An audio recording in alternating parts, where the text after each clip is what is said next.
Hey guys, welcome to a new video. Welcome to a new video. My name is Urbi and today I had wake up at 7 o'clock in the morning. जल्दी मैं छत पे गई and I started doing firstly warm up because it is very important to do warm up before doing any kind of workout or yoga.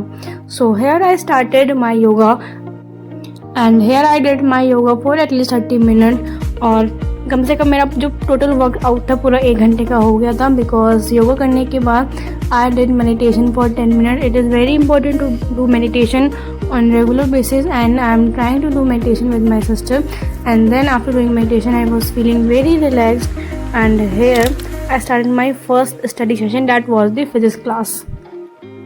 So here I was doing the 17th lecture of my rotational chapter because we were at the end of our chapter and sir was teaching the last topic, that was the pure rolling. उसमें जो मतलब NCERT का जितना भी portion था वो sir ने complete करवा दिया था. अब जो भी बचा पोर्शन था वो सिर्फ JEE एडवांस मानक. सर ने कहा था that if he want he can do 50 lecture of the rotation but he have to complete also.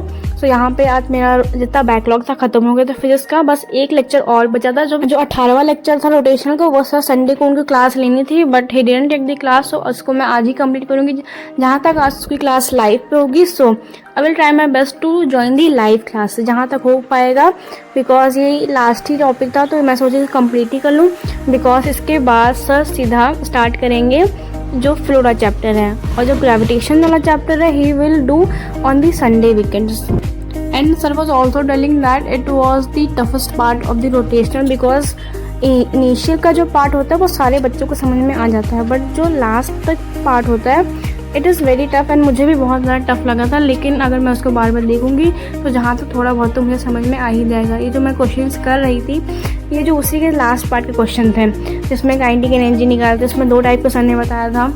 तो यहाँ पे मैंने अपनी क्लास एंड की एंड इसके बाद 12 बज गए थे एंड करते करते. उसके बाद मैंने अपना लंच किया और यहाँ पे 1:30 बजे से मैंने अपना केमिस्ट्री का लेक्चर स्टार्ट करना शुरू किया. And here I was attending my thermodynamics lecture numbers.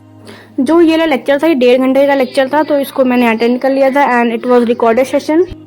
And जो भी केमिस्ट्री का जो थ्योरी होती है I think it is tough but when you do the questions it is relatively easy questions.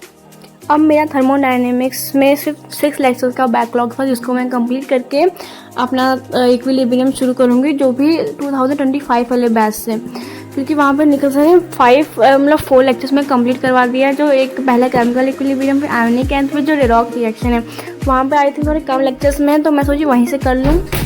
And here this sir started the enthalpy portion of this subject. जब मैंने book उठा के देखा मैंने सोचा आधा चैप्टर तो हो ही गया 6 लेक्चर तो अब आधा चैप्टर बचा होगा.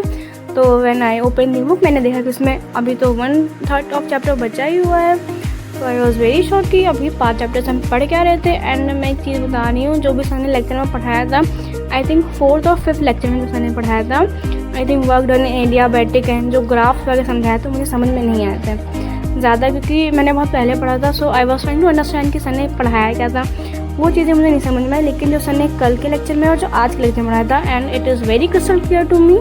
सो basically one thing is very important, आप जितना रिवीजन करेंगे आपको चीज़ें उतनी क्लियर होती जाएंगी. एंड अगर आप रिवीजन करके क्लास में जा रहे हैं तो यू विल अंडरस्टैंड बेटर. तो यहाँ पे 3:18 पे मैंने अपनी क्लास की एंड और उसके बाद I started my 3rd study session that was from 4 to 5:15. यहाँ पे I was doing my last lecture of the rotational chapter and it was the live lecture. तो यहाँ पे मैं इसको अटेंड कर रही थी. ये जो खुशी होती है ना बैकलॉग ख़त्म करने के बाद जब आप क्लास अटेंड करते हैं it is of different level. And I was doing the live class after so many months. मतलब जब से मैंने ज्वाइन किया है I was only seeing the recorded video. So that was for today and अब जाना शादी में.